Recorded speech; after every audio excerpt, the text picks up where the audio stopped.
Fala galera, sejam bem-vindos ao canal Exatamente Simples. Hoje uma introdução à cinemática, tá? Sem muita enrolação, vamos começar logo aí. A primeira coisa que vamos falar é sobre notação científica. O que é isso, professor? O que é uma notação científica? A notação científica, galera, nada mais é do que uma maneira de representar valores numéricos muito grandes ou muito pequenos usando potência de base 10. Tudo bem? Então eu vou colocar aqui, ó. Notação científica é apenas uma representação. Tudo bem? Tá aí. Uma representação.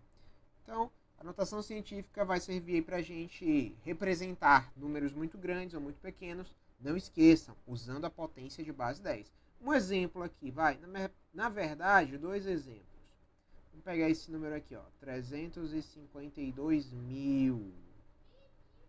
E esse aqui, 0,00016. Números muito grandes.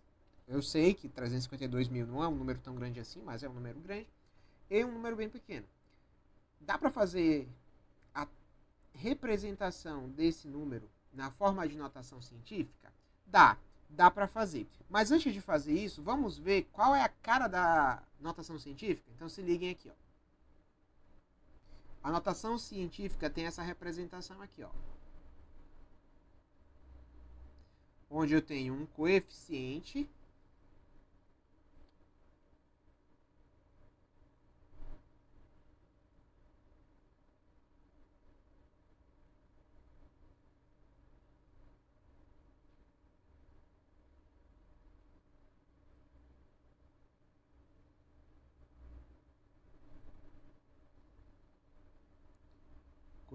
da notação.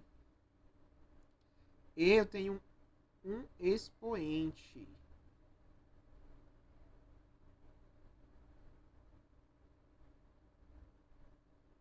Tudo bem? Tá aí. Essa aqui é a carinha, ou que carinha bonita, de uma notação científica. Deixa eu destacar aqui para vocês. Sempre, professor, sempre. Sempre vai ser um x, um coeficiente, o chamado coeficiente da notação, e uma potência de 10 acompanhando esse x, tá? Então, olha para cá. Como resolver isso aqui? Vou transformar em notação, tá? Mas atenção, atenção, atenção. Aqui, ó, para que seja considerada a notação científica, o x, o coeficiente da notação, precisa ser um número maior que 1 e menor ou igual a 10, tá? Então, o que é isso? O que isso quer dizer? Nem toda transformação será notação científica, beleza?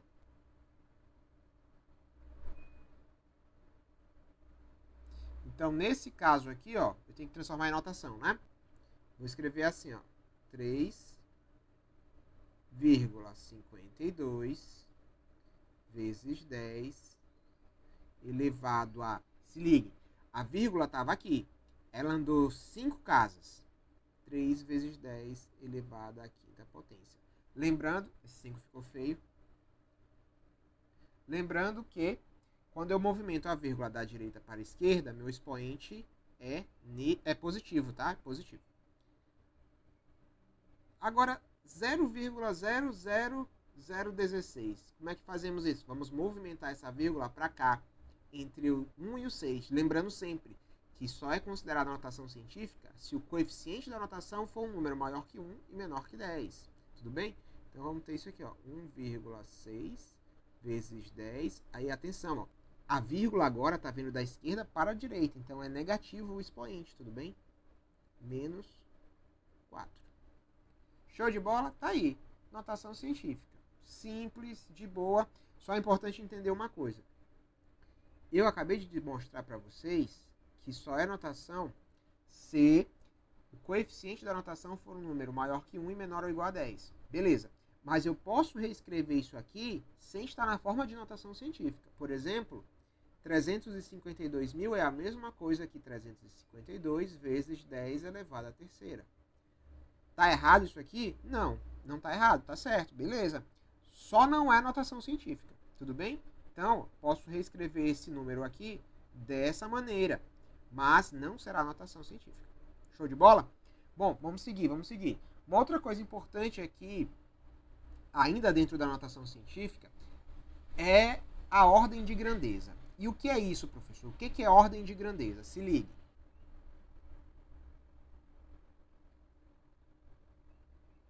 A ordem de grandeza nada mais é do que uma estimativa.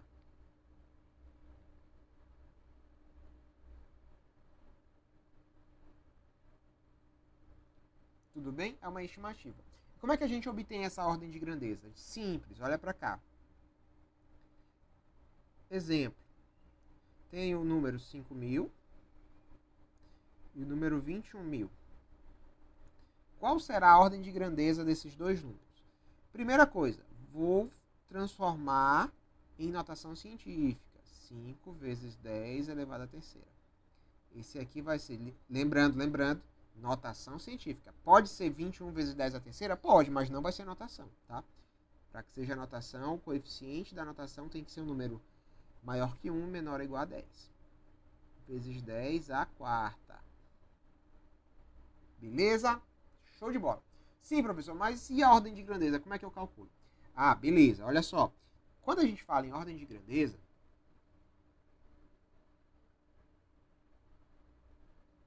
nós estamos falando aqui, ó, da nossa potência, tá? Nossa potência de base 10. É isso que nos interessa. Então, se ligue. Para determinar a ordem de grandeza, para definir a ordem de grandeza, eu preciso olhar para o coeficiente. Por quê? Porque tem uma condição que diz o seguinte: se o nosso coeficiente, deixa eu apagar esse x aqui, ficou feio.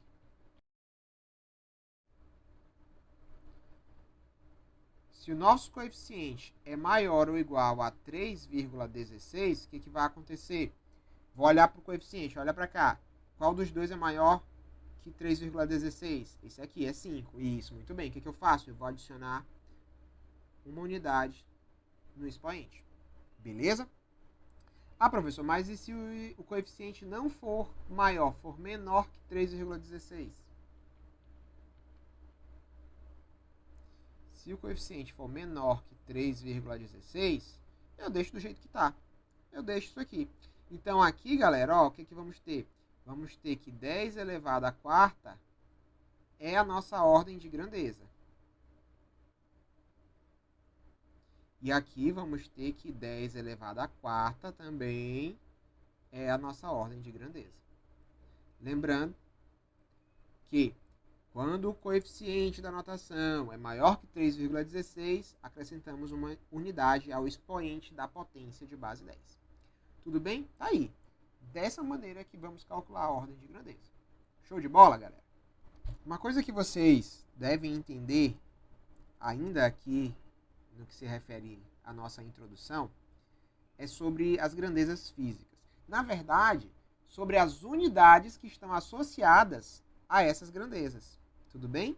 Então, associadas às grandezas físicas, temos unidades, e essas unidades estão padronizadas pelo Sistema Internacional. Tudo bem? É um conjunto de unidades padrão. Beleza? Então, aqui temos algumas unidades desse lado, ó, e algumas grandezas desse lado. Temos comprimento, tempo, massa, e temos as unidades referentes a essas grandezas, metro, segundo e quilograma. Tudo bem? O que é importante aqui? É importante que a gente saiba fazer as conversões dessas unidades. Por exemplo, é importante saber que 1 quilo equivale a 1.000 gramas. É importante saber que 1 quilômetro equivale a 1.000 metros. Que 1 hora equivale a 60 minutos. Então, é sempre bom saber fazer esse tipo de conversão. Tudo bem? Vamos trabalhar muito com esses tipos de unidades e vamos também trabalhar com essas conversões. Então, é importante já ter um entendimento sobre isso. Bom, essa parte foi introdutória à cinemática, tá? Vamos, de fato, começar a cinemática, mas aprendendo ainda sobre alguns conceitos básicos referentes a esse conteúdo. Tudo bem? E o que é cinemática, professor? A cinemática é uma parte da física que vai estudar os movimentos sem se preocupar com a causa deles. Tudo bem?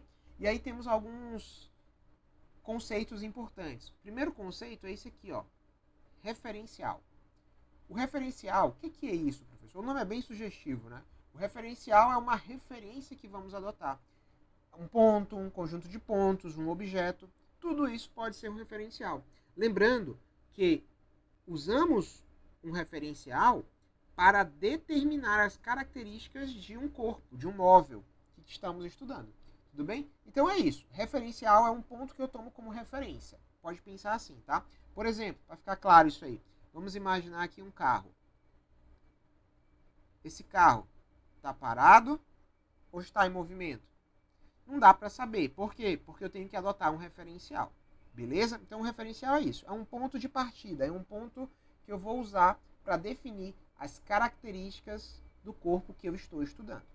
E aí, perceberam que referencial está muito associado a repouso e movimento. Tudo bem? Está muito associado a isso.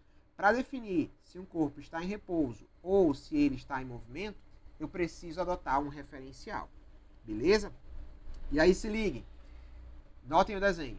Tem um carro e uma pessoa. Esse aqui é o meu referencial. Nesse caso, galera, percebam o seguinte. Percebam que o referencial e o móvel, eles ocupam posições. Quando eu tenho essas posições alteradas, eu posso dizer que o corpo está em movimento. Então, se liguem, ó. Tem referencial e móvel. Quando as posições entre eles estão variando, ou o espaço entre eles é alterado, o corpo está em movimento. O corpo qual? O móvel, o corpo que eu estou estudando, não o referencial, tá? Agora, quando eles permanecem em posições constantes, não tem variação de espaço, o que nós temos?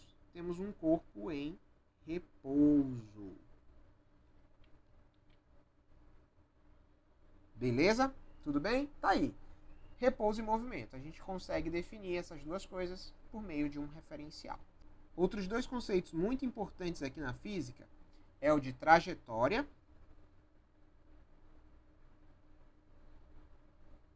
e deslocamento. Muita gente confunde, mas eles são bem diferentes, tá? A trajetória é o caminho total percorrido pelo corpo, tá? Todo caminho, todo caminho que o corpo fez é chamado de trajetória, beleza? Agora, galera, o deslocamento não. O deslocamento de um corpo se refere apenas à posição final e inicial, tá? Por isso que eu coloquei aqui, ó, deslocamento está associado à variação no espaço. E a variação no espaço é o quê? É a diferença entre a posição final e a posição inicial. Beleza? Então, vamos usar muito essa equação aqui para deslocamento. É isso que é o deslocamento. O deslocamento ele se preocupa apenas com a posição final e inicial, totalmente contrário da trajetória. Haja vista que na trajetória é considerado todo o percurso. Beleza? Agora pensa comigo. Um corpo, um móvel, um carro, enfim, realizando uma trajetória. Está realizando uma trajetória qualquer. Esse corpo apresenta, ao realizar essa trajetória, esse corpo apresenta um ritmo de movimento. Não é? Então ali, vai lá, minha bolinha, meu carrinho está realizando uma trajetória circular. Ao realizar essa trajetória, esse carrinho ele vai apresentar um ritmo de movimento. Esse ritmo de movimento é chamado de velocidade média. Sim, velocidade média é o ritmo de movimento que um corpo possui ao descrever determinada trajetória. Beleza? E, professor, como é que a gente calcula isso? Bom, é simples, galera. Calcular aqui é de boa, ó. Velocidade média é a razão entre o deslocamento e o tempo. Beleza? Lembrando que na física, esse delta aqui, esse triângulo é delta, tá? Ele está associado à variação. E acabamos de ver como é essa equação aqui, ó. Posição final menos posição inicial sobre tempo final menos tempo inicial. Tudo bem, galera? Tudo bem? Tá aí. Velocidade média calculada dessa maneira. Mas, se liguem, ainda há pouco falamos sobre grandezas, né? Falamos que associadas às grandezas físicas estão as unidades, que estão padronizadas segundo o sistema internacional. Não foi isso? Lembrando que deslocamento é uma grandeza associada a comprimento, tá? E a unidade do comprimento é o metro. Tempo, unidade de tempo, unidade da grandeza tempo, é o segundo. Beleza? Tudo bem? Então tá aí. Isso aqui no Sistema Internacional de Medidas. Mas nem sempre usaremos metro por segundo. Não, nem sempre. É muito usual usar isso aqui também, ó.